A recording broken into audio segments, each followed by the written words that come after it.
Waitress points at the wall. Sir, why is my father in your office portrait?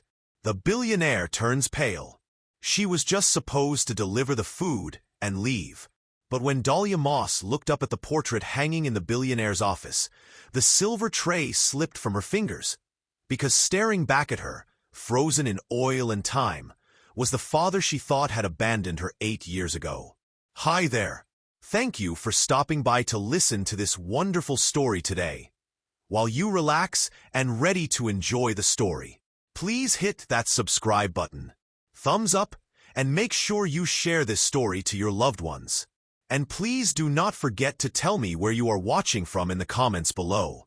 Now let's get started. The apartment still smelled like her father. Dahlia told herself that was impossible. 8 years had passed. 8 years of new paint and second-hand furniture, and windows left open to let the salt air scrub away the past.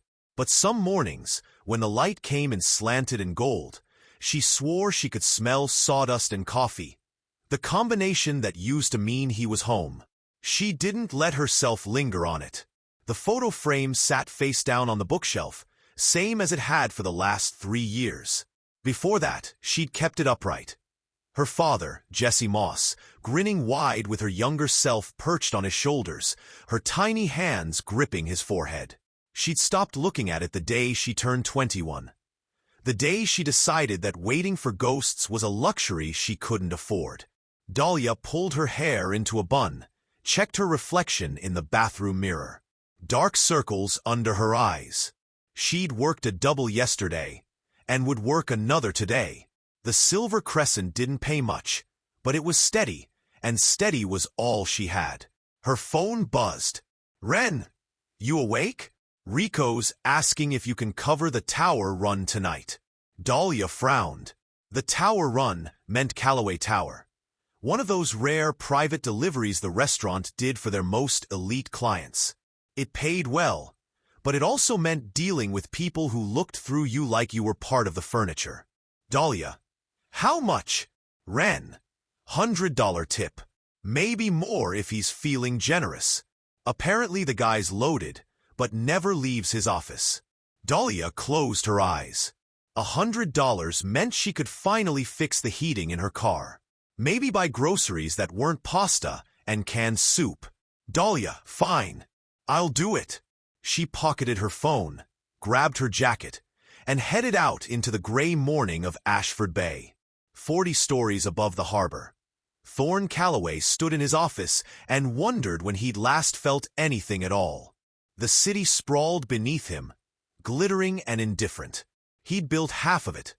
Luxury condos along the waterfront, shopping districts that drew tourists by the thousand, restaurants with year-long reservations. His name was on buildings, on wings of hospitals, on scholarships for kids who'd never know his face. None of it mattered. He turned from the window and looked, as he did every morning, at the portrait. It hung on the far wall, opposite his desk, large enough to be impossible to ignore. The man in the painting was in his mid-30s, wearing a work shirt and a cautious smile. His hands were calloused, his eyes kind. Beneath the frame, a small brass plaque read, Dahlia Moss, in honor of a hero. Thorne had commissioned it 6 months after the accident. He'd hired the best portrait artist in the state, given him photographs, descriptions, anything to capture the man who'd saved his daughter's life. The man he'd never properly thanked. The man whose family he'd never had the courage to face. Mr. Callaway. Luther's voice cut through the silence. Thorne's assistant stood in the doorway, tablet in hand, expression unreadable as always.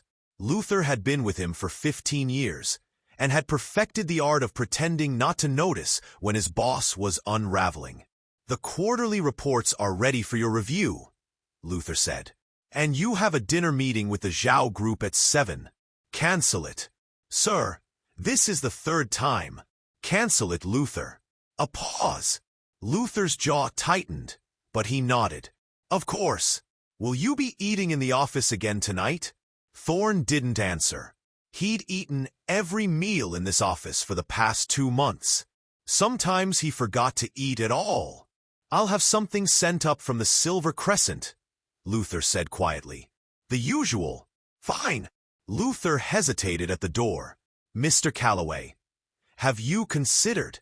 No, you don't know what I was going to say. You were going to suggest I see someone. A therapist. A doctor. Someone who'll tell me that isolating myself isn't healthy. Thorne's voice was flat. I've heard it before.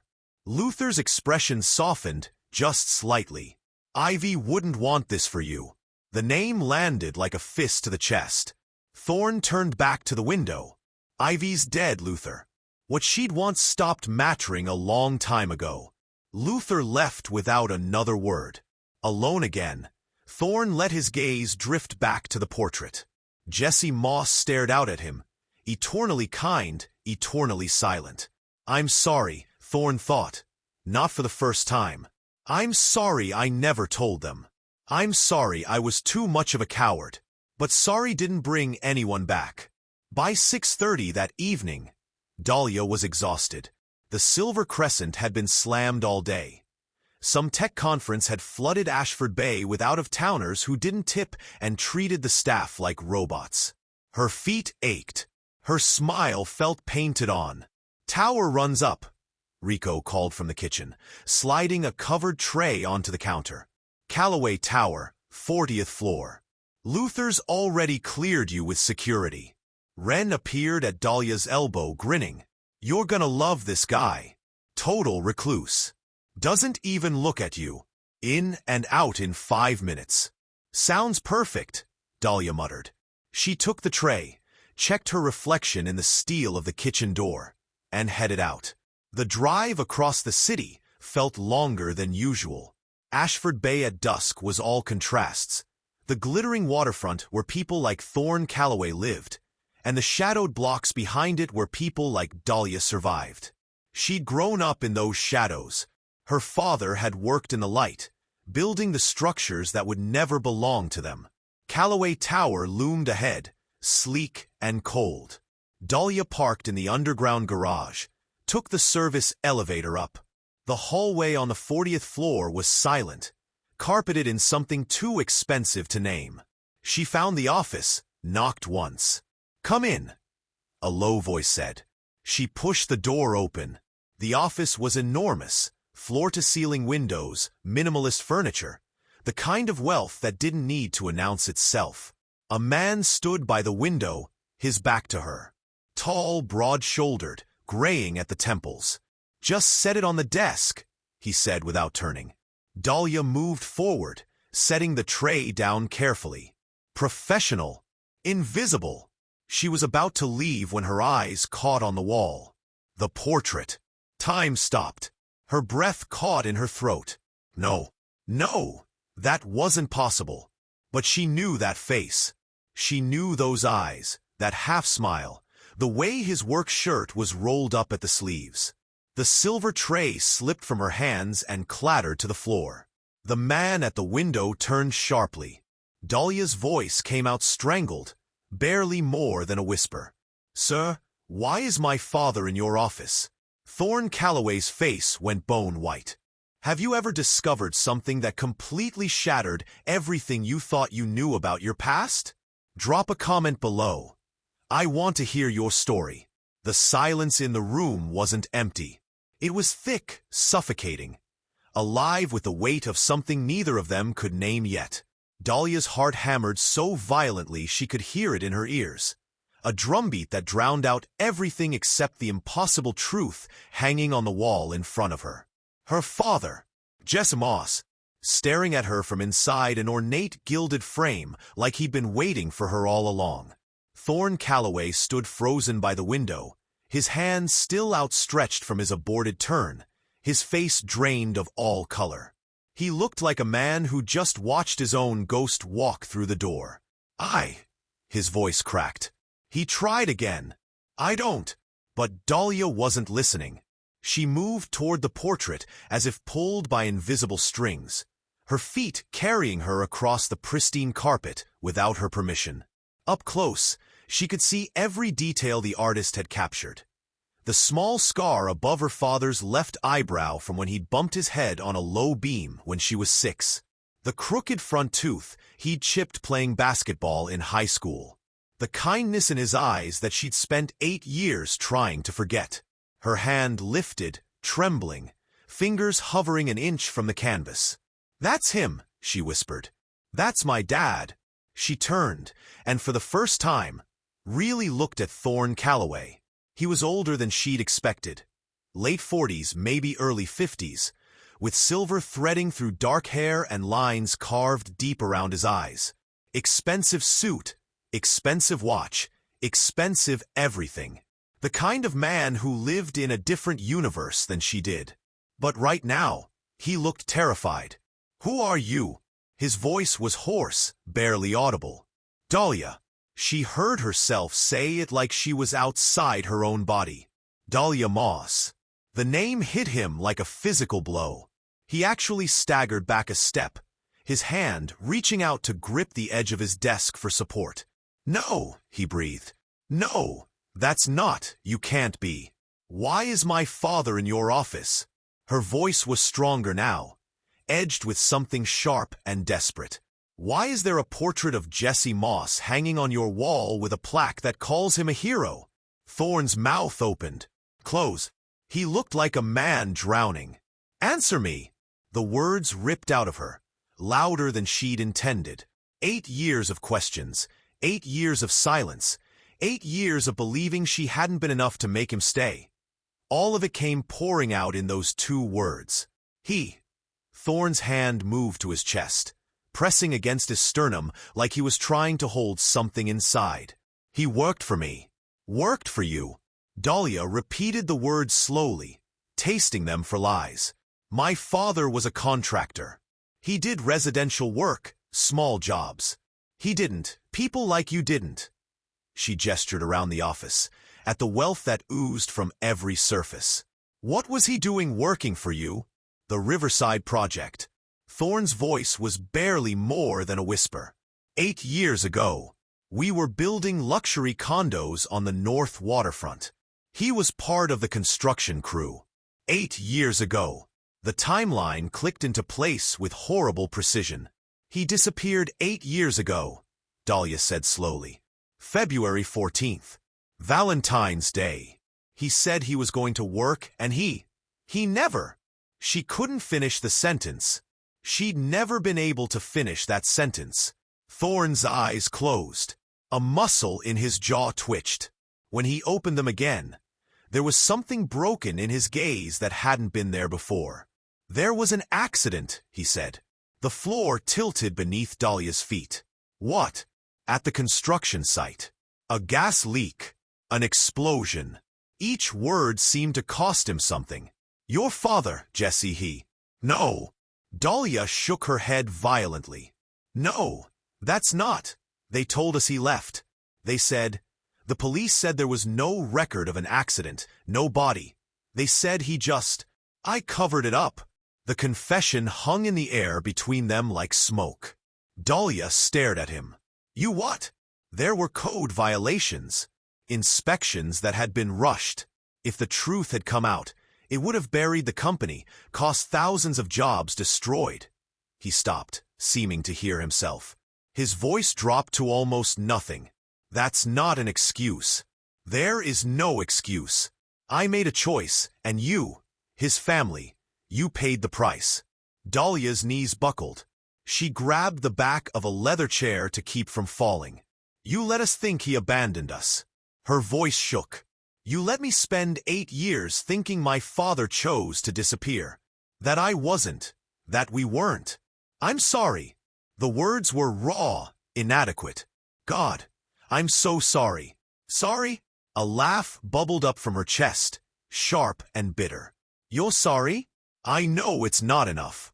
I know nothing I say will ever. Why is he on your wall?" She cut him off, turning back to the portrait. "If you covered it up, if you buried the truth, why do you have a portrait of my father in your office calling him a hero?" Thorne's face crumpled. "Because he saved my daughter's life." The words fell like stones into still water. Dahlia turned slowly. What? The explosion. Ivy was there. My daughter. She was visiting the site, and when the building started to collapse, Jesse. His voice broke. He pushed her out, shielded her with his own body. She survived because of him. Dahlia couldn't breathe, couldn't think, couldn't process what she was hearing.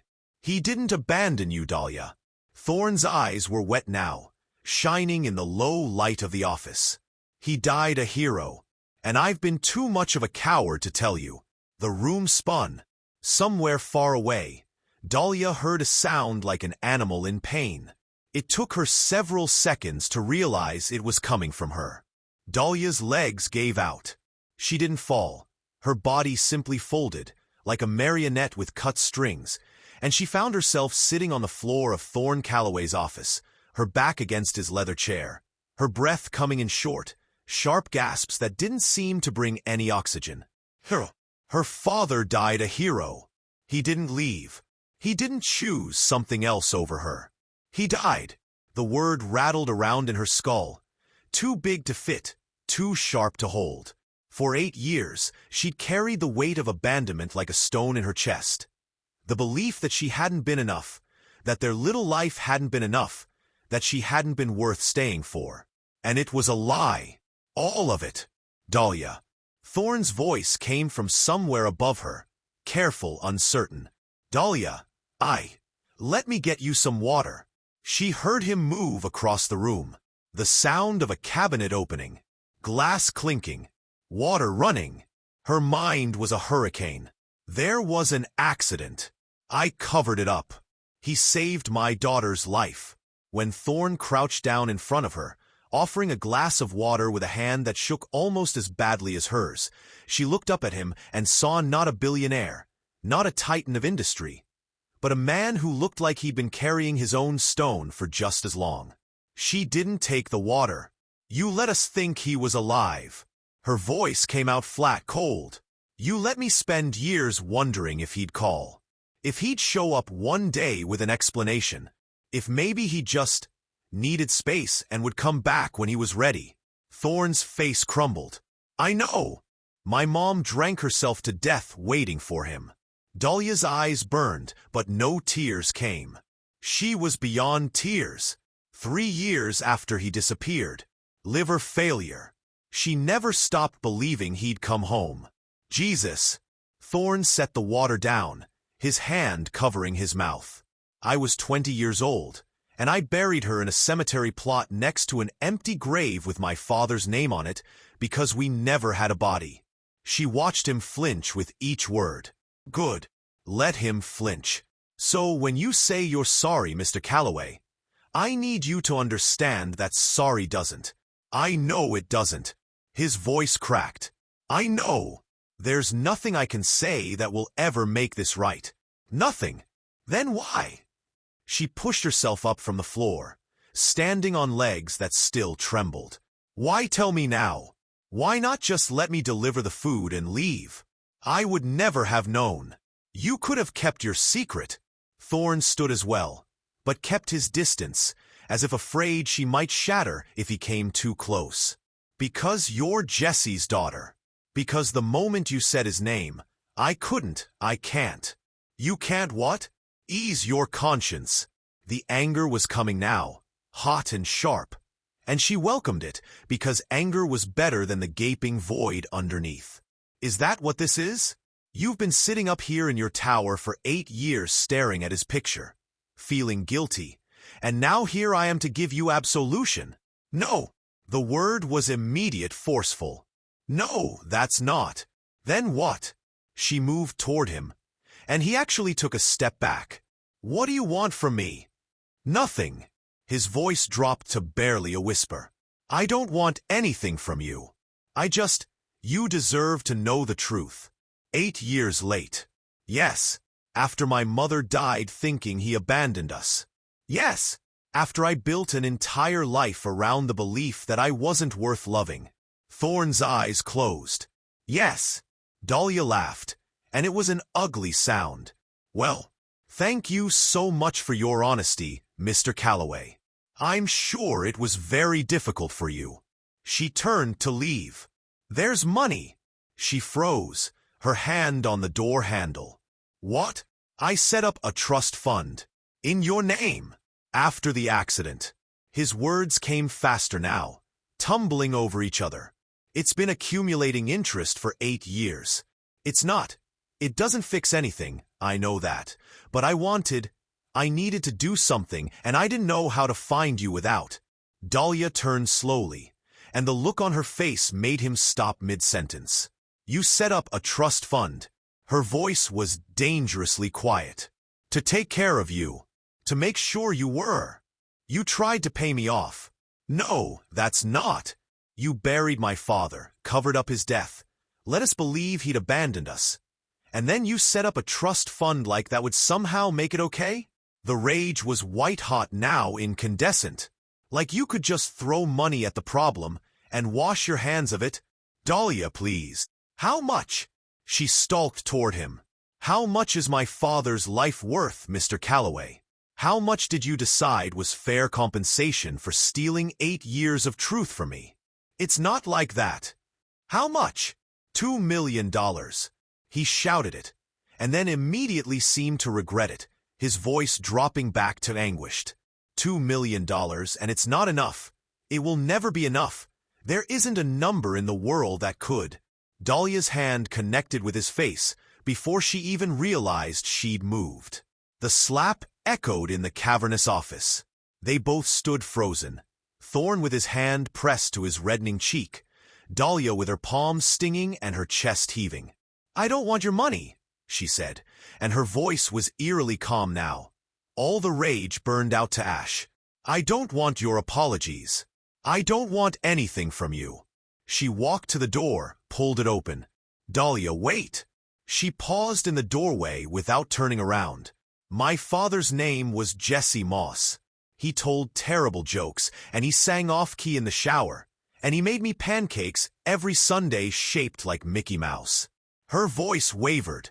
He was a real person, not a portrait on your wall, not a line item in your guilt ledger. I know. No. She looked back over her shoulder, and Thorne saw tears streaming down her face for the first time. You don't. You knew him for one day. I knew him for 17 years. And you don't get to be the one who decides what his life meant. She walked out and let the door close behind her with a quiet, final click. Thorne stood alone in his office, his cheek burning, his heart in pieces on the floor. On the wall, Jesse Moss smiled kindly down at him. I'm sorry. Thorne thought again. I'm so sorry. But sorry, he was learning, changed absolutely nothing at all. Dahlia made it to the elevator before the sobs came.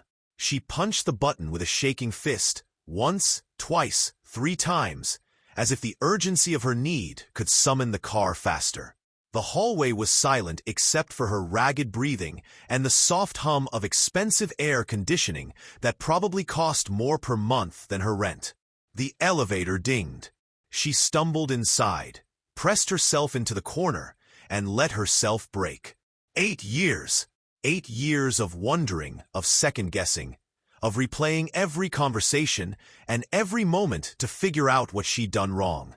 8 years of Mother's Day cards she couldn't send and birthday wishes that went nowhere. 8 years of telling herself she was better off not knowing. And now she knew. And it was worse. Because he hadn't left. He'd been taken. And the man who'd taken him, or at least taken the truth of him, lived 40 stories above the rest of the world in an office that probably cost more than her father had made in his entire life. The elevator descended in smooth, silent increments. 37th floor. 34th. 29th. Her phone buzzed. Ren. How'd it go? Did Mr. Tall, Dark, and Emotionally Unavailable tip well? Dahlia stared at the message, her vision blurred with tears. How did she even begin to answer that? The elevator shuddered, then stopped. The lights flickered once, twice, and died. Emergency lighting kicked in, bathing everything in dim red. A mechanical voice echoed through the small space. Please remain calm. Emergency services have been notified. Estimated wait time, 45 minutes. No! Dahlia's voice cracked. No, no, no! She jabbed at the buttons. Nothing. She slammed her palm against the door. The sound echoed uselessly. Her chest tightened. She'd never been good with enclosed spaces. Not since the time her father had accidentally locked her in the basement storage closet when she was 7, and it had taken him 20 minutes to find the key. He'd held her for an hour afterward, whispering apologies into her hair while she sobbed against his chest. Dad! The word caught in her throat like a hook. She sank down to the floor, pulled her knees to her chest, and tried to remember how to breathe. Thorne stood at his window, staring down at the city lights, and wondered if it was possible to hate yourself to death. The handprint on his cheek had faded, but he could still feel it. The sting of it, the righteousness of it. He deserved that and worse. He deserved everything she'd said and everything she hadn't. You don't get to decide what his life meant. She was right. Of course she was right. He'd turned Dahlia Moss into a monument, a symbol, a convenient balm for his conscience. But he'd never known the man. Not really. He'd known him for 6 hours. The time between when Jesse had clocked in that morning and when the building had come down. 6 hours, and Thorne had built a shrine. Dahlia had loved him for 17 years. His phone buzzed. Luther, sir, there's been an elevator malfunction. One car is stuck between floors. Security is handling it, but I thought you should know. Thorne frowned. Thorne, is anyone inside? Luther, checking now. A pause. Luther, yes, one occupant. Female mid-20s. Security footage shows she entered from this floor approximately 8 minutes ago. Thorne's blood turned to ice. He was out the door before he could think, running down the hallway in his expensive Italian shoes, tie flying behind him. He took the stairs 3 at a time, his heart pounding, Luther's voice crackling through his phone speaker. Sir, the fire department is en route. They'll have her out within the hour. Which elevator? The South Express, but sir, there's nothing you can. Thorne found the elevator doors. He pressed his palm against the cold metal and raised his voice. Dahlia? Silence. Dahlia, can you hear me? A beat. Then, muffled and small. Go away. Relief flooded through him so intensely his knees almost buckled. Are you hurt? I said go away. The fire department is coming. You'll be out soon. Great. Wonderful. Leave me alone. But her voice was shaking. Not with anger, with fear. Thorne pressed his forehead against the door. Are you claustrophobic? No answer. Dahlia? Maybe. He closed his eyes. Of course. Of course the universe would do this. Talk to me, he said quietly. Why would I do that? Because it'll help. Because you're scared and I'm here, and I know you hate me but I don't hate you. Her voice was barely audible. I want to, but I don't. Something in his chest cracked open. Tell me about him, Thorne said. Tell me about Jesse. A long silence. Then, why? Because you're right. I don't know him. I only know what he did. I don't know who he was. Another pause. He could hear her breathing, fast and shallow. He sang in the shower, she finally said. Off-key. Terribly. He'd do these awful impressions of Elvis, and he knew they were awful, but he'd do them anyway just to make me laugh. Thorne found himself smiling despite everything. What else? He made me pancakes on Sundays. Mickey Mouse shaped. He'd use chocolate chips for the buttons. Her voice steadied slightly, focusing on the memories instead of the walls. And he'd leave me notes in my lunchbox. Stupid dad jokes. What do you call a fake noodle? An impasta. Things like that. He sounds like he was a good father. The best. The word came out choked. He was the best. I'm sorry I took him from you. The silence stretched. You didn't, Dahlia finally said. The accident did. You took the truth. And that somehow feels worse. I know. Do you? There was no anger in the question, only exhaustion. Do you really understand what it's like to build your entire sense of self around a lie? Thorne thought of Ivy, of the daughter he'd saved, only to lose 3 years later to leukemia, of the guilt that had convinced him her death was punishment for his cowardice, of the isolation he'd wrapped around himself like armor. Yes, he said quietly. I think I do. Something shifted in the air between them. Invisible, intangible, but real. Mr. Calloway? Thorne. Please. Thorne. She tested the name. Don't leave. Not until they get me out. He settled himself against the wall beside the elevator doors, his expensive suit creasing against the industrial carpet. I'm not going anywhere. And for the first time in 8 years, he meant it. 45 minutes became an hour.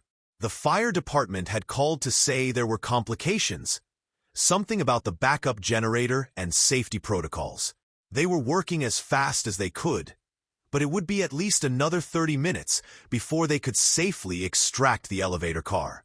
Thorne stayed pressed against the wall beside the doors, his phone on speaker so Luther could provide updates. But mostly, he stayed because he'd promised, and because, for the first time in years, someone needed him to. Thorne! Dahlia's voice came through the metal, steadier now but still fragile. I'm here. Tell me about that day. He'd known this was coming, had been dreading it and expecting it in equal measure. Are you sure you want to know? I've spent 8 years not knowing. Her voice was quiet but firm. I think I can handle the truth now. Thorne closed his eyes and let himself go back to a day he'd spent nearly a decade trying to forget. It was Valentine's Day, he began. Ivy had turned 13 2 weeks before. She was in that phase where she wanted to be treated like an adult, but was still young enough to get excited about things like construction sites and hard hats. He heard Dahlia shift on the other side of the door. I was supposed to take her to lunch, but I got pulled into an emergency meeting. So I told her to meet me at the Riverside site. I was doing a final walkthrough before we opened the next phase for occupancy. His throat tightened. I shouldn't have brought her. I knew the inspections had been rushed. I knew we'd cut corners to meet the deadline. But I convinced myself it was fine. That nothing would happen. How did she meet my father? Jesse was part of the framing crew. He was on his lunch break when we arrived, sitting on a stack of lumber, eating a sandwich and talking on his phone. Thorne's voice softened. He was smiling, laughing at something. When he hung up, Ivy asked him who he'd been talking to. He showed her a drawing on his phone, Mickey Mouse pancakes. He said his daughter had texted it to him that morning to remind him about their Sunday tradition. Through the door, he heard Dahlia's sharp intake of breath. That was me, she whispered. I sent that. I'd forgotten. I sent it during second period. Mrs. Chen almost gave me detention for having my phone out. Thorne's chest ached. He told Ivy all about you. How proud he was. How you wanted to be a teacher someday. How you just made honor roll for the 3rd semester in a row. I did want to be a teacher. Dahlia's voice cracked. Before everything fell apart. Before Mom got sick and I had to drop out to take care of her. The weight of all she'd lost, all he'd taken from her by taking the truth, settled over Thorne like a physical thing. Jesse and Ivy hit it off immediately, he continued. He was kind to her, patient. He showed her how to read the blueprints, explained what the different crews were doing. I remember thinking he must be a wonderful father. He was. I know. Thorne opened his eyes, staring at the elevator doors as if he could see through them. 20 minutes later, everything went to hell. The explosion, when it came, hadn't been dramatic like in movies. No fireball, no soundtrack of destruction. Just a deep, wrong sound, like the building itself was groaning, and then the floor had started to tilt. Thorne had been on the far side of the site, talking to the foreman about drainage issues. Ivy had been near the center, still standing with Jesse, laughing at something he'd said. He'd seen it happen in slow motion. The beam overhead cracking, the supports giving way, Jesse's head snapping up as he registered the danger. And then Jesse had moved, not away from the collapsing structure, but toward Ivy. He'd grabbed her by the shoulders and thrown her, toward the open doorway, out of the path of the falling debris. The beam had come down where Ivy had been standing, where Jesse was standing now. Thorne had screamed his daughter's name, running toward her as the world dissolved into dust and chaos. He'd found her just outside the building, scraped and bruised and sobbing but alive. Behind them, the center of the structure had collapsed. "We dug for 3 hours," Thorne said, his voice hollow. "I wouldn't let them stop. I kept thinking, he saved her, I have to save him, it has to be even, it has to be." He stopped, unable to continue. "But you didn't find him." Dahlia's words weren't a question. "We found him." Thorne's voice broke. "He was still alive when we pulled him out. The sound Dahlia made was inhuman. He was trapped under the beam, crushed from the waist down." The paramedics said. They said there was nothing they could do. That even if we got him to a hospital, the damage was... He couldn't finish. "Did he say anything?" Dahlia's voice was barely a whisper. This was the part Thorne had never told anyone. The part that woke him up at 3 in the morning drenched in cold sweat. The part that had made him commission the portrait, set up the trust fund, do everything except the one thing that mattered. He asked me to tell his family he loved them. Thorne's tears fell freely now, his voice wrecked. He said to tell Dahlia that he was sorry he'd miss her birthday, that he'd tried to keep his promise, that everything he did for her. A sob echoed through the door. "And then he asked me, he begged me, to make sure you were taken care of, that you and your mother would be okay." Thorne pressed his palm flat against the cold metal. Those were his last words. "Your name. Take care of Dahlia. And you covered it up." Her voice was raw, destroyed. "He died asking you to take care of me. And you covered it up and let me think he'd abandoned me." "Yes. Why?" It was a wail, a plea. "Why would you do that?" "Because I was a coward." The admission cost him everything. Because the investigation would have revealed that I'd approved substandard materials to save money, that I'd rushed the inspections, that the building never should have been occupied.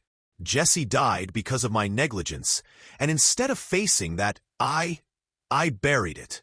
I buried him. Oh my God, 14 other men were on that site. If the truth came out, they'd lose their jobs. Their families would suffer. I told myself I was protecting them, but I was protecting myself. His voice dropped to a whisper. "I've been protecting myself for 8 years while you and your mother paid the price." The silence that followed was absolute. Then, so quietly he almost missed it, "He loved me. More than anything. He didn't leave. Never. Not for a second." Another long pause. Then, "I don't know how to forgive you. I don't expect you to, but I don't know how to hate you either. Not when you're the only person who was there. The only one who heard his last words." Before Thorne could respond, the sound of machinery echoed through the shaft. Voices shouted instructions. The fire department had arrived. "We're going to get you out," he said. "Thorne." "Yes. Thank you. For staying. For telling me. It's the least I could do." "No," she said softly. "The least you could do was nothing. And you've been doing that for 8 years. This is something." The elevator lurched, and Dahlia yelped. "It's okay," Thorne called. "They're stabilizing the car. You'll be out in a few minutes." But as the machinery groaned and the rescue operation began in earnest, Thorne realized something that terrified him. He didn't want her to leave. Not because he needed absolution, but because for the first time since Ivy died, He felt like he was talking to someone who understood what it meant to lose everything. Have you ever learned a truth that changed everything you thought you knew about someone you loved? How did you handle it? Share your story in the comments. Sometimes we need to know we're not alone in our grief. The elevator doors finally opened at 11:47 p.m. Dahlia stumbled out into the harsh fluorescent lights of the lobby, her legs unsteady, her face streaked with dried tears. A paramedic immediately approached with a blanket and a bottle of water, asking questions she barely registered. But her eyes found Thorn. He stood off to the side, disheveled in a way that seemed impossible for a man like him. His tie loosened, his shirt wrinkled, his hair standing up where he'd run his hands through it too many times. He looked like he'd aged a decade in the past 3 hours. Their eyes met across the crowded lobby. Neither of them moved. "Ma'am, we'd like to take you to the hospital just as a precaution," the paramedic was saying. Dahlia shook her head without breaking eye contact with Thorn. "I'm fine. You've been through a traumatic." "I said I'm fine." Her voice came out sharper than she intended. She softened it. "Really, I just want to go home." The paramedic looked uncertain, but eventually nodded, making her sign a waiver. The crowd began to disperse. Firefighters packing up equipment, security guards returning to their posts, Luther hovering near Thorn with a tablet full of incident reports that would need to be filed. Dahlia walked toward Thorn. He straightened uncertain, his hands hanging awkwardly at his sides like he didn't know what to do with them. "Hi," she said quietly when she reached him. "Hi." His voice was rough, scraped raw. "Are you okay?" "No." She gave him a tired smile. "But I don't think I've been okay for 8 years, so that's not new." He flinched, and she immediately regretted the words. "I didn't mean, that wasn't fair," she started, but he shook his head. It was completely fair. They stood in awkward silence, surrounded by the echoing sounds of the emptying lobby. Luther cleared his throat delicately from several feet away. "Sir, the car is ready whenever you—" "Give us a minute, Luther." Luther nodded and retreated to a respectful distance. Dahlia looked down at her hands.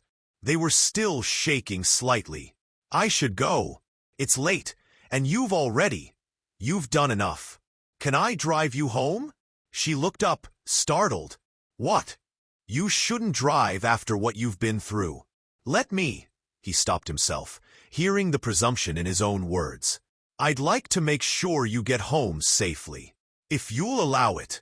Every logical part of Dahlia's brain screamed that this was a terrible idea, that she should call a rideshare, go home, process everything that had happened in the privacy of her own space, that getting into a car with Thorn Calloway would only complicate an already impossibly complicated situation. But there was another part, smaller, more wounded, that didn't want to be alone tonight. "Okay," she heard herself say. The car was exactly what she'd expected. Sleek black, leather interior that probably cost more than she made in a year. Luther drove while Thorn and Dahlia sat in the back seat, an expanse of expensive upholstery between them that felt like a canyon. Dahlia gave Luther her address, watching his eyebrows rise slightly in the rearview mirror before his professional mask slipped back into place. She knew what he was thinking, that her neighborhood wasn't the kind of place men like Thorn Calloway visited after dark. The city slipped by outside the tinted windows, transforming from the glittering waterfront district to the weathered blocks of the harbor neighborhood. Dahlia watched Thorn watching the scenery, seeing her world through his eyes. "I grew up here," she said quietly. 3 blocks from where I live now. Same apartment building, actually. Different unit." Thorn turned to her. "You stayed. Where else would I go?" She shrugged. "After Mom died, I had her lease and a job at the diner down the street. Moving seemed, I don't know, like giving up on the idea that this place could ever feel like home again. Does it feel like home?" She considered the question. "It feels like the place where I survive. I'm not sure that's the same thing." Luther pulled up in front of a modest brick building with a faded awning and a flickering street light. Dahlia reached for the door handle, but Thorne's voice stopped her. "Dahlia, wait." She turned back. He looked like he was wrestling with something, his jaw tight, his eyes uncertain. Finally, this is going to sound insane, but would you have coffee with me? Tomorrow? She stared at him. Coffee, or tea, or nothing.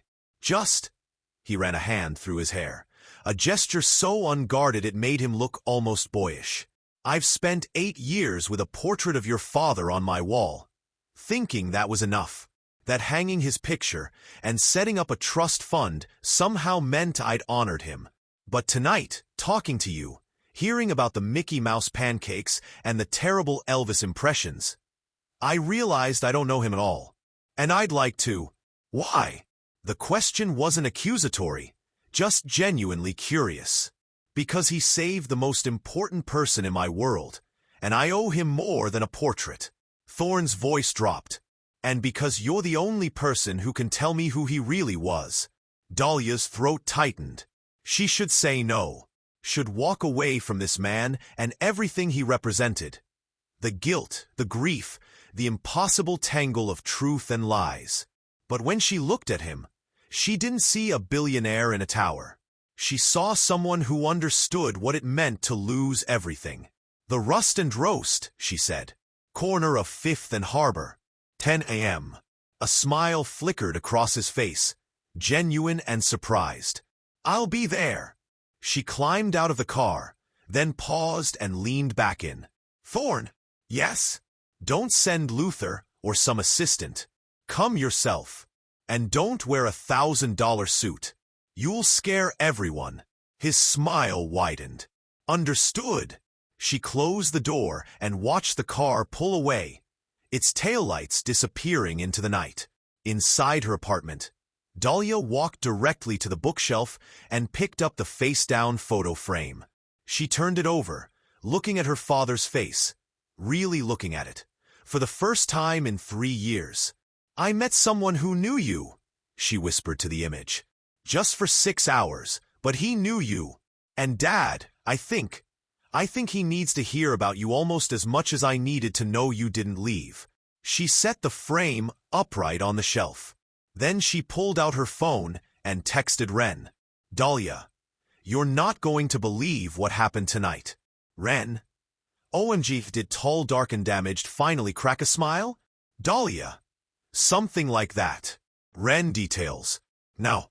Dahlia smiled despite everything and began to type. The next morning, Thorne stood in front of his closet and realized he had no idea how to dress like a normal person.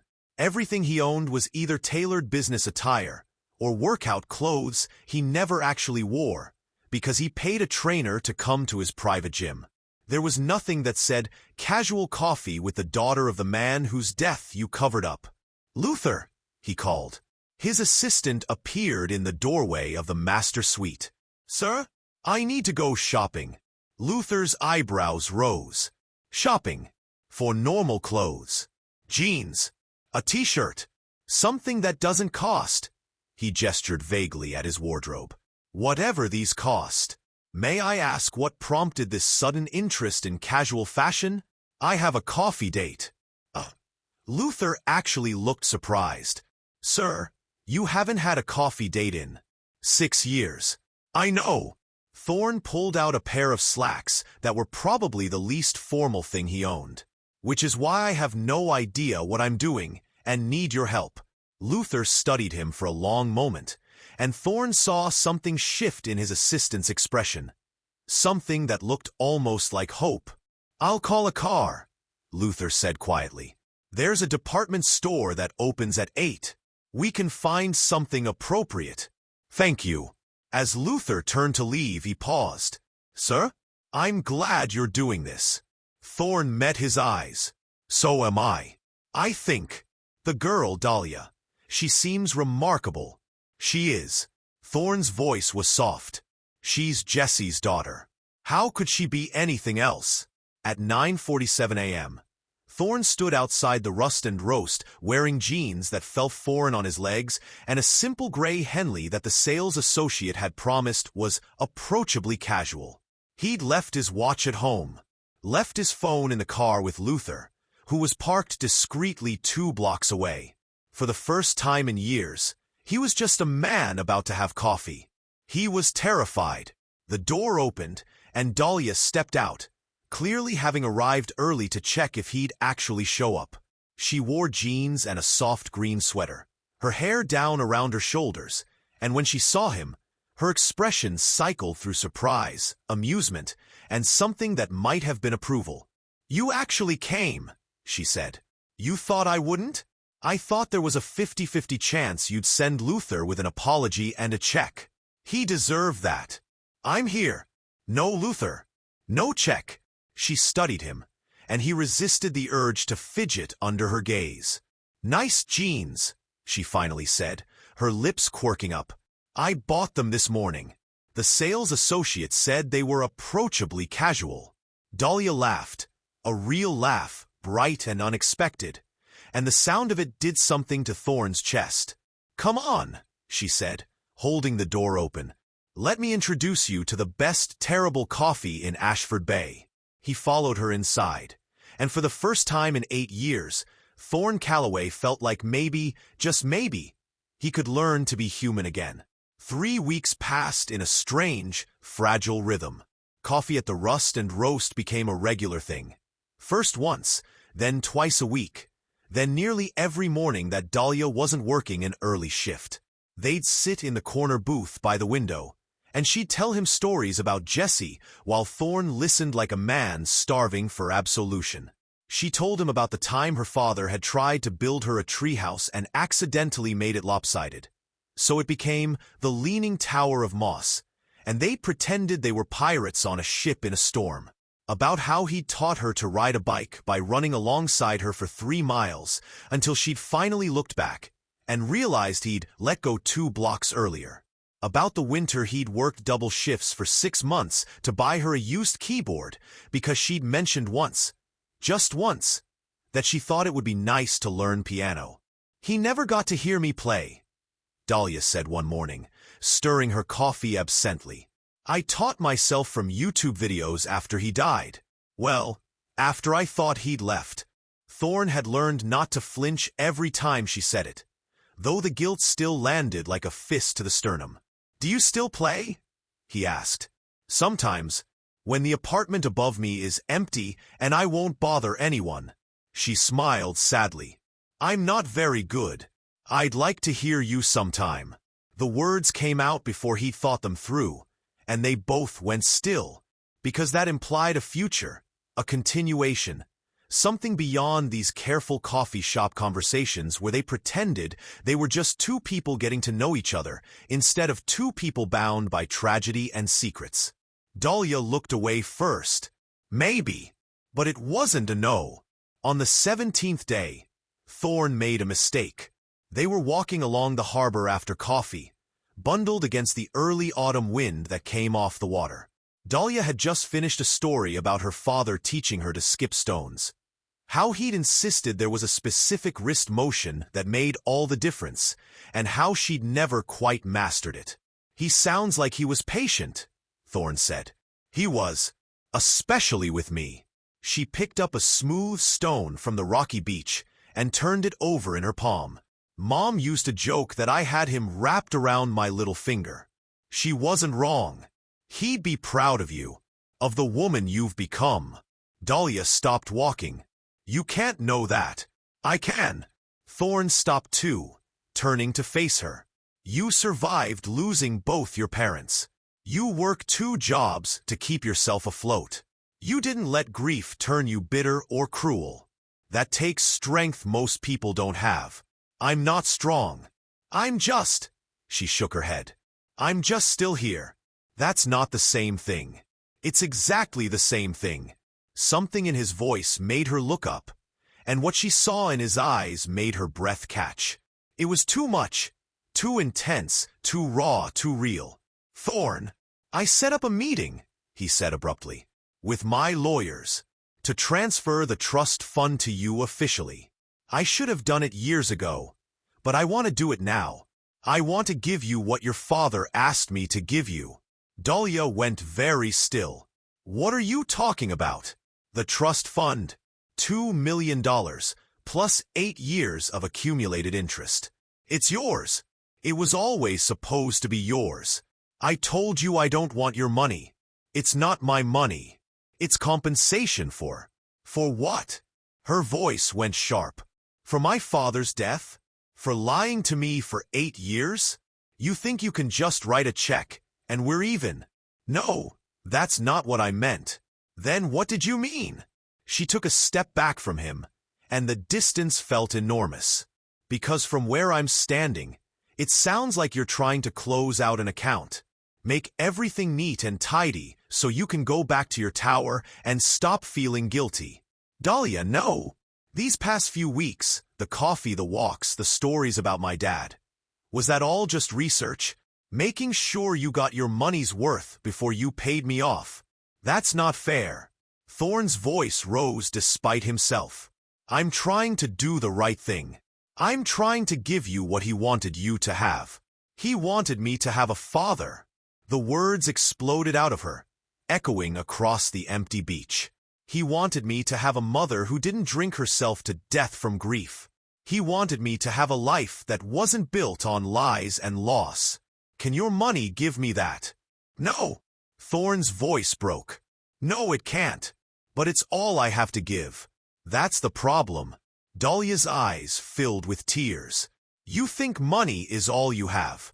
That's why you're still alone in that office, staring at a portrait instead of living your actual life. That's not, isn't it? She swiped at her eyes angrily. You lost your daughter, and instead of grieving her, you turned her into a reason to punish yourself. You turned my father into a shrine. You've turned your whole life into a monument to guilt instead of actually dealing with it. And what about you? The words came out harsher than he intended, defensive and wounded. You're working in a restaurant serving people who don't see you, living in the same neighborhood you grew up in, keeping your mother's apartment like a museum. You want to talk about not living? You've been hiding for 8 years too. The silence that followed was devastating. Dahlia looked at him like he'd struck her. At least I'm hiding in a place that means something, she said quietly. You're hiding behind a bank account and calling it honor. She turned and started walking back toward the parking lot, where Luther waited with the car. Dahlia, wait. Don't. She didn't turn around. Just don't. I'm sorry. I shouldn't have said. You're right. She stopped, but still didn't face him. You're absolutely right. I am hiding. I've been hiding since Mom died, because it was easier than facing the fact that I'm completely alone in this world. You're not alone. Now she did turn, and the look on her face was absolutely wrecked. Yes, I am. And so are you. The difference is I know it. Her voice cracked. I thought maybe, for a minute, I thought maybe we could be less alone together. But you can't see me as anything except another obligation. Another person you failed who you need to pay off so you can sleep at night. That's not true. Then why did you bring up the money? The question hung between them, unanswerable. We were having a nice morning. We were talking and laughing. And for once I felt like maybe my father's death could mean something other than pain. And then you reminded me that this, she gestured between them. All of this is just you trying to fulfill a deathbed promise. I care about you. The words tumbled out desperately. These past 3 weeks talking to you, learning about Jesse through your eyes. It's been the first time I felt human since Ivy died. You're not an obligation, I'm what? Her voice was sharp with challenge and hope in equal measure. He faltered, because the truth was too big and too terrifying to speak. Because he'd only known her for 3 weeks. Because she was Jesse's daughter, and he was the man who'd let Jesse die. Because everything about this was impossible. The hope in her eyes died. That's what I thought, she said quietly. She walked away, and this time, Thorn didn't follow. Luther found him 2 hours later, still standing on the beach, staring out at the gray water. "Sir, you have a board meeting at 3. Cancel it." "Sir?" "Cancel everything, Luther." Thorn's voice was hollow. "I'm done." "Done with what?" "Pretending I know how to be a decent human being." Luther was quiet for a long moment. Then, "If I may speak freely, sir?" "You're going to anyway. That girl, Dahlia, she wasn't wrong. You've been punishing yourself for 8 years, and it hasn't brought Ivy back or absolved you of anything. It's just made you miserable. I deserve to be miserable. Perhaps." Luther's voice was gentle. "But does she?" Thorn closed his eyes. "You brought up the trust fund because you're terrified," Luther continued. "Because for the first time since Ivy died, you care about someone, and caring means risking loss. So you tried to reduce it to a transaction, something you could control. I ruined everything." "Not yet, but you will if you give up now." Thorn opened his eyes and looked at his assistant, his friend, if he was being honest. "I don't know how to fix this." "I think you do. You're just afraid to do it. What if she won't forgive me? Then at least you'll know you tried, that you were brave enough to risk rejection for something real instead of hiding behind money and guilt." Thorn looked back out at the water, at the city rising behind it, at the life he'd built that had somehow become a prison. "I need to tell her the whole truth," he said quietly. "About the trust fund? About everything." Thorn's jaw tightened. "About why I really set up the fund. About what I've been doing these past 8 years. About what she actually means to me." "And what does she mean to you?" Thorn didn't answer. But for the first time in 8 years, he thought he might be ready to find out. Dahlia didn't go home. She walked for hours through the harbor district, past the diner where she'd worked after high school, past the elementary school playground where her father used to push her on the swings, past the corner store where he'd buy her cherry popsicles on hot summer days. Every memory felt sharper now, painful in its clarity. He didn't leave. He didn't choose something else over her. He died saving someone else's daughter. And somehow, that knowledge hadn't brought the peace she'd expected. Instead, it had cracked something open inside her. Something raw and desperate and terrifyingly close to hope. Because for 3 weeks, she'd had someone to share the memories with. Someone who wanted to know about Jesse not out of pity or obligation, but because understanding him seemed to matter. Because Thorn had looked at her across that coffee shop table, like she was the most important person in the room. Until he'd reduced it all to a bank transfer. Her phone buzzed. "Ren again." "Ren, babe, you can't just text, 'I think I ruined everything,' and then go silent for 4 hours. Ren, I'm coming over. I'm bringing wine and ice cream, and you're going to tell me what happened." Dahlia smiled despite herself and texted back. "Dahlia, make it whiskey and chocolate, and you have a deal." "Ren, that bad, huh?" "Dahlia, worse." By the time Ren arrived at her apartment, Dahlia had showered and changed into sweatpants and one of her father's old work shirts. Faded and paint-stained, and still somehow carrying the ghost of his scent if she pressed it to her face. Ren took one look at her and set down the bag of supplies. "Okay, talk." So Dahlia talked. She told her everything. The portrait, the elevator, the coffee shop mornings, the trust fund, the fight on the beach. All of it spilled out in a chaotic rush, while Ren listened with increasingly wide eyes. "Wait!" Ren held up a hand when Dahlia finally paused for breath. "Let me make sure I have this right. Thorn Calloway, billionaire, recluse, certified emotional disaster, has been having coffee with you almost every day for 3 weeks because he wants to know about your dad?" "Yes." "And he set up a trust fund for you 8 years ago that you didn't know about?" "Yes." "And when he told you about it, you accused him of trying to pay you off?" "Because that's what it felt like." Dahlia grabbed the whiskey bottle and poured herself a generous measure. He was reducing everything to money. Like he could just write a check and absolve himself. Or, Ren said carefully, he was trying to finally do what your father asked him to do. Take care of you. Dahlia froze with the glass halfway to her lips. What?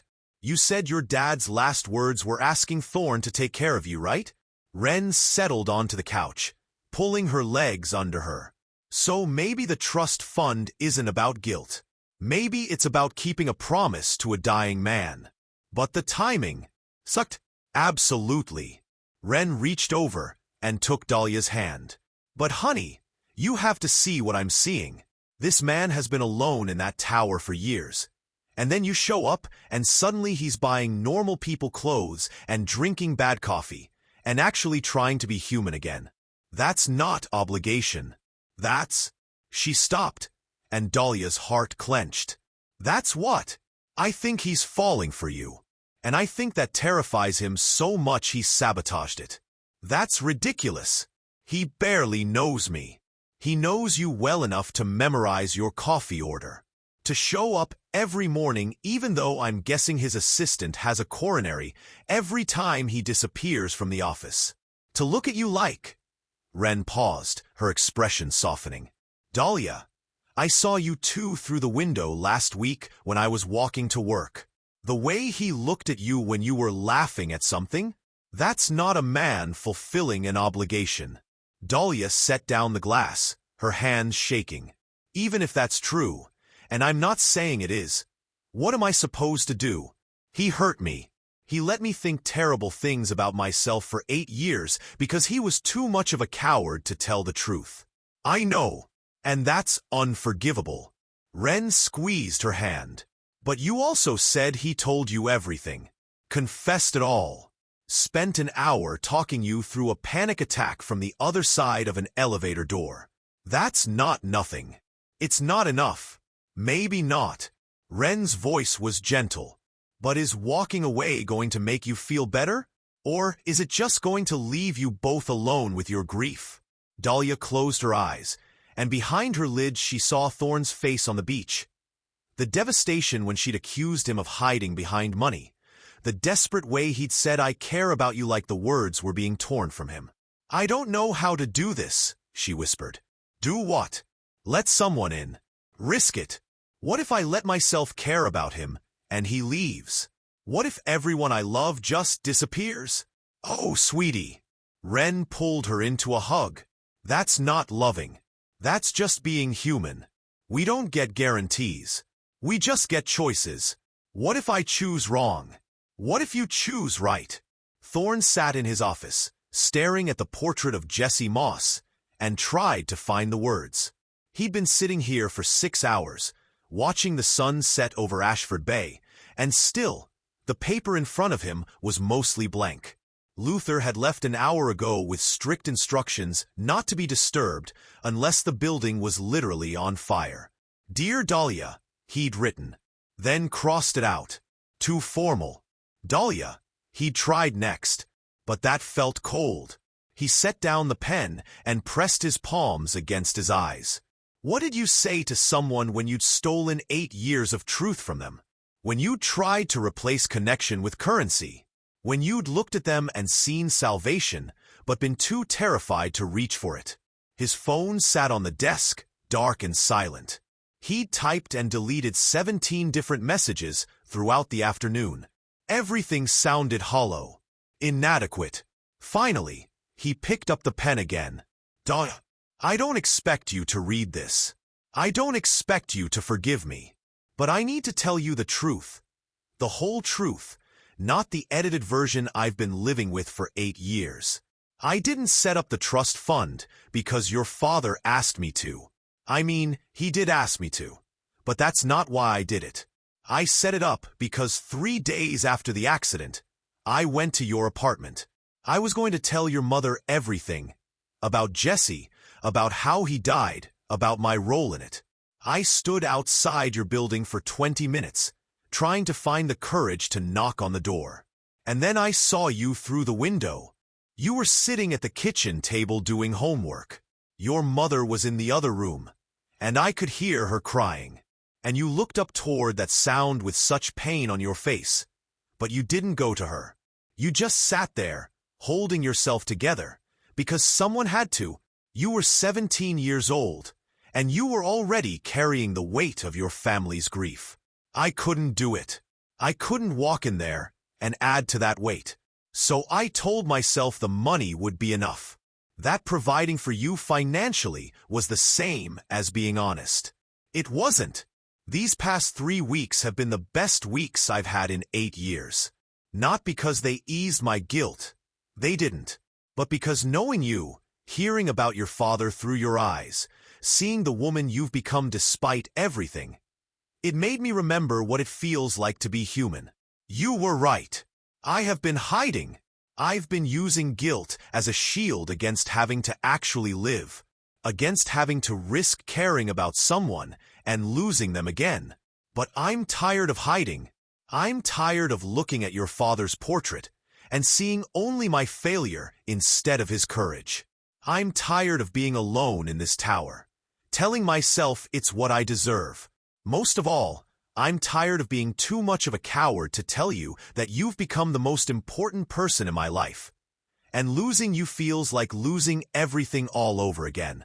I don't expect you to feel the same way. I don't expect anything. But I needed you to know. The trust fund is yours whether you ever speak to me again or not. It's not payment.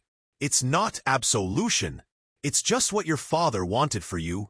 Security, opportunity, a chance to build the life you deserve instead of just surviving. But more than the money, more than anything, I want you to know this. Your father loved you more than anything in this world. His last thought was of you.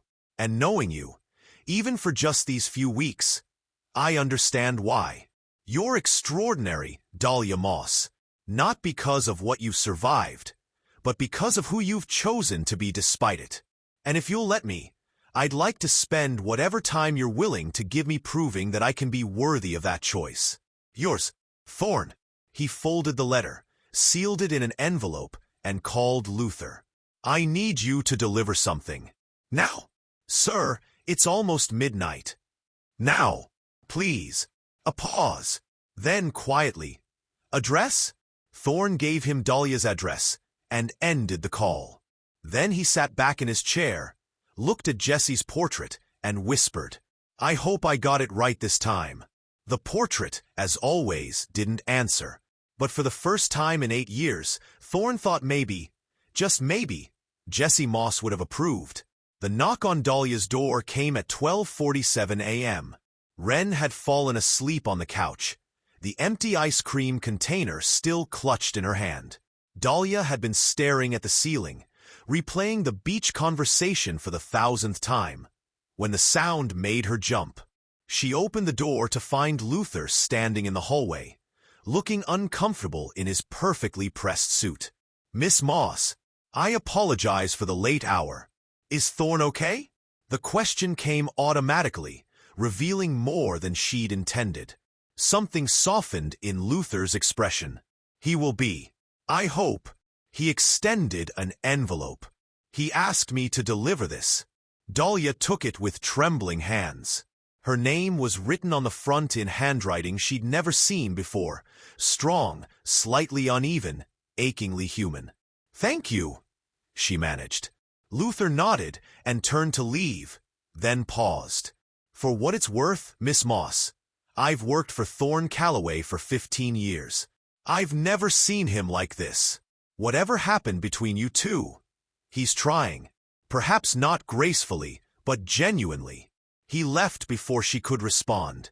Dahlia closed the door, leaned against it, and stared at the envelope. Inside, she knew, was a choice. Read it, and risk everything. Or don't, and stay safe in her carefully constructed solitude. Her father's words echoed in her memory, something he told her when she was afraid to audition for the school play. The bravest thing you can do, baby girl, is let yourself be seen. Dahlia opened the envelope and began to read. Dahlia read the letter 3 times. The first time, standing in her doorway with tears streaming down her face. The second time, sitting on her bed with her father's photo frame clutched in her lap. The third time, in the gray light of dawn, with Ren awake now and reading over her shoulder. "Holy shit," Ren breathed. "He actually said it." "He said it," Dahlia repeated, her voice numb with wonder and terror. "So what are you going to do?" Dahlia looked at the photo of her father, at his kind eyes and his crooked smile, at the way he held her younger self like she was the most precious thing in the world. "What would you tell me to do, Dad?" And somehow, she knew, he'd tell her that life was too short for walls. That love, in whatever form it took, was always worth the risk. That the people who hurt you and then tried to make it right deserved a chance at redemption. Because everyone deserved a chance to be better than their worst moment. Even Thorne Calloway. Even herself. "I need to borrow your car," Dahlia said suddenly, standing up. Ren's eyebrows shot up. "Now. It's 5 in the morning. Now." "Dahlia." He sat outside an elevator door for 2 hours talking me through a panic attack.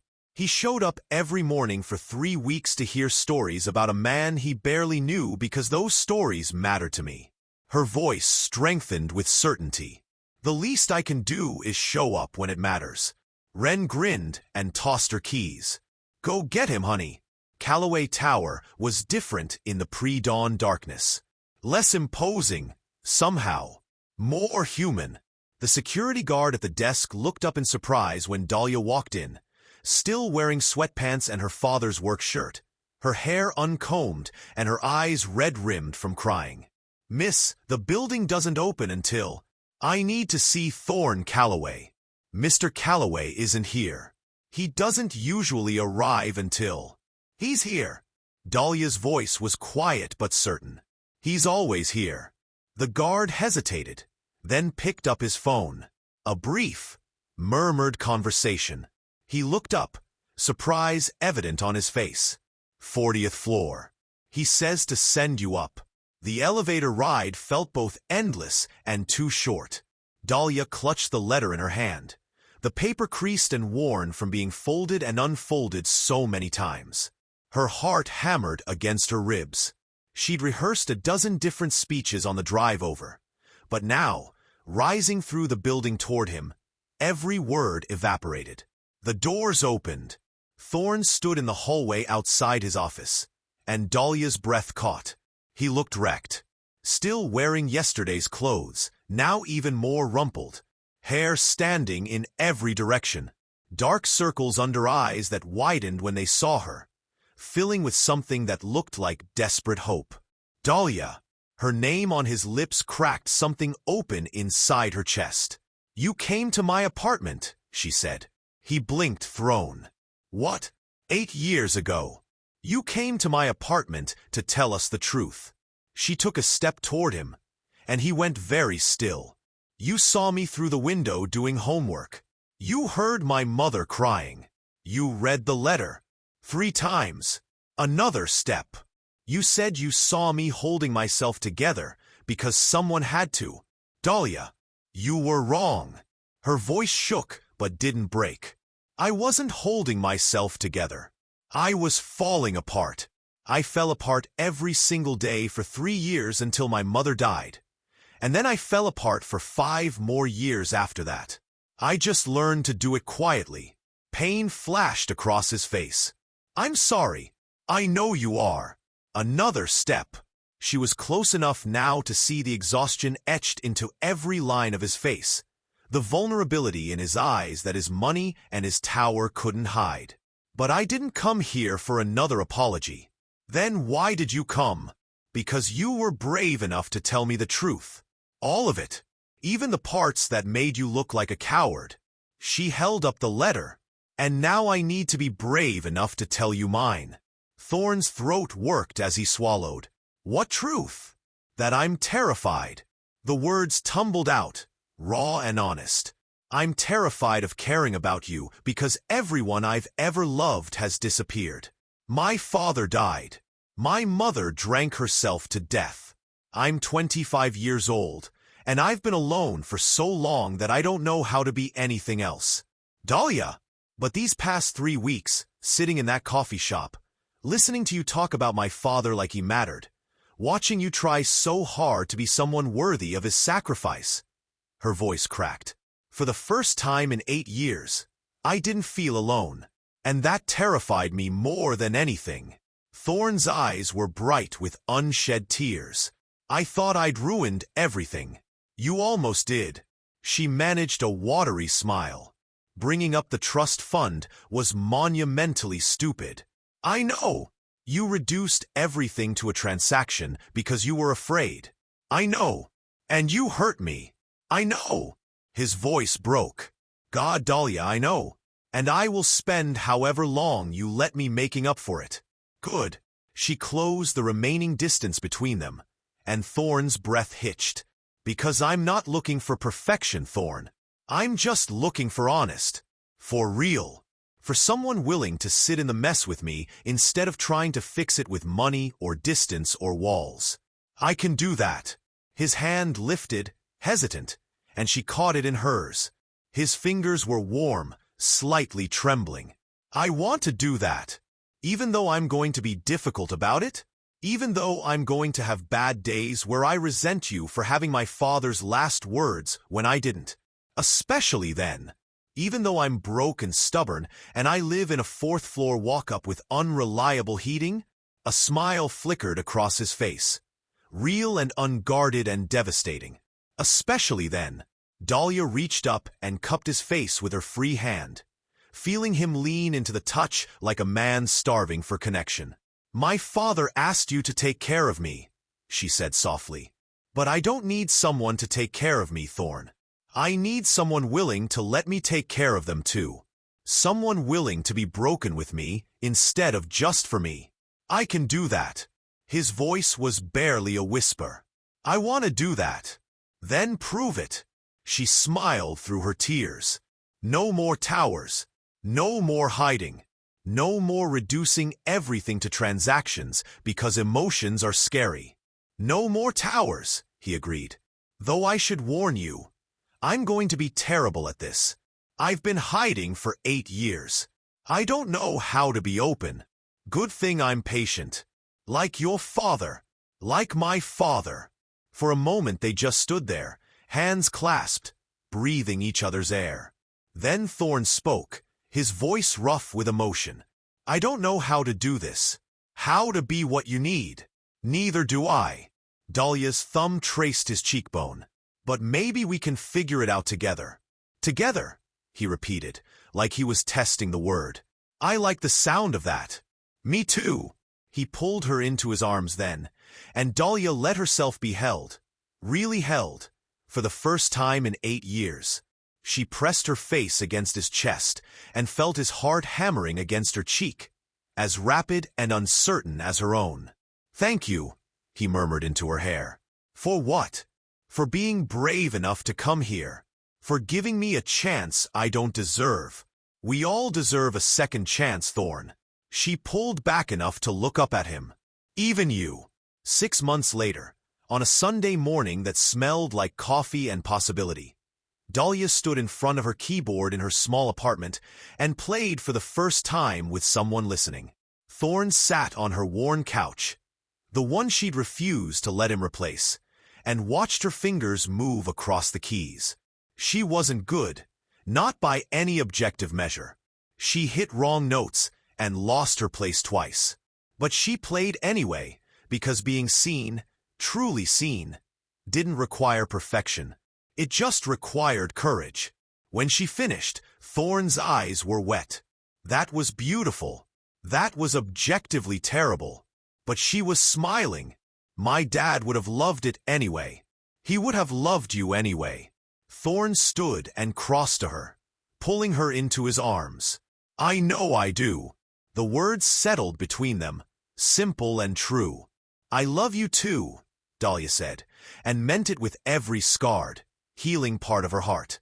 Later, they would make Mickey Mouse pancakes together in her tiny kitchen, and Thorne would burn 3 of them before getting it right.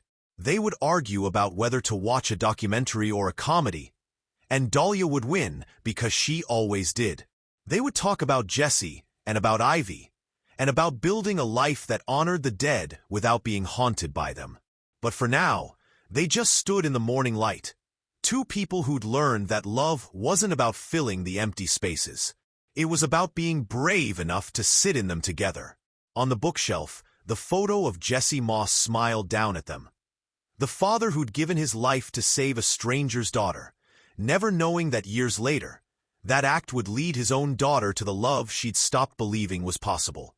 And somewhere, in whatever place existed beyond the veil of grief and time, Dahlia Moss smiled too, because his baby girl was happy. And that, in the end, was all he'd ever wanted. What's the bravest choice you've ever made for love? Whether that's romantic love, family, or friendship, drop your story in the comments below. Sometimes the smallest act of courage creates the biggest change. And if this story touched you, share it with someone who needs to remember that it's never too late for a second chance at happiness.